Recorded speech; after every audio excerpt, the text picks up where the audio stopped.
This is MS World, and I'm Dr. Daniel Kantor, here with our good friend Dr. Samuel Hunter, who is the President of Advanced Neurosciences in Franklin, Tennessee.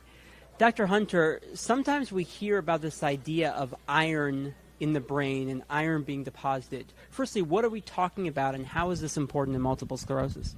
Well, we know that normally as people age, they get more iron in their brain, and this is because the iron goes in to make cells, and cells are part of the iron. They use the iron to make energy, and when the cell dies, it reaches the end of its life for any reason, that iron stays there in the brain, and so the iron tends to accumulate.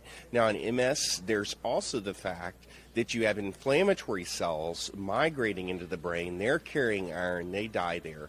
And the brain cells that are damaged in MS, the glia, or the oligodendrocytes that make myelin, they die there. And so you get more and more iron accumulating in the brain. Now, iron by itself isn't so toxic, but it can be combined with types of oxygen, like are in hydrogen peroxide, to form extremely damaging compounds. And there's a limited capacity of the brain tissue to diminish the effects of these oxygen-related compounds, and they're formed mainly in inflammation. So it makes for a very poisonous state that further damages the nervous system. We can see this on certain MRI imaging very well, especially the higher field scanners. You can see the inflammatory cells carrying iron. You can see the accumulation of iron in the brain, even from the earliest stages of MS in some people. We don't know how to deal with it yet. We know it's probably one of the reasons why people get worse as they get older. They seem to age, have aging brains that age faster. Most MS disability is tied more to your age than anything else, and this may be one of the reasons.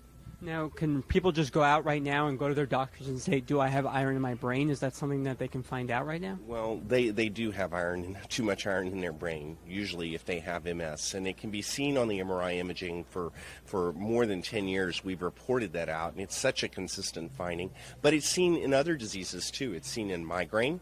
It's seen in Parkinson's disease, Alzheimer's disease, and normal aging. So it's something that we deal with. And we wouldn't say that there's anything different to do than what we already know is healthy. To eat right, to exercise. Vitamin D is really important with MS. Keep the greasy foods out of your diet. Those stimulate inflammation. It's clear that people with MS do better at that, and probably following a low sodium diet is a good idea, but the data is still out on that. Well, Dr. Hunter, thank you for those tips, and thank you again for your really candid responses. Appreciate it.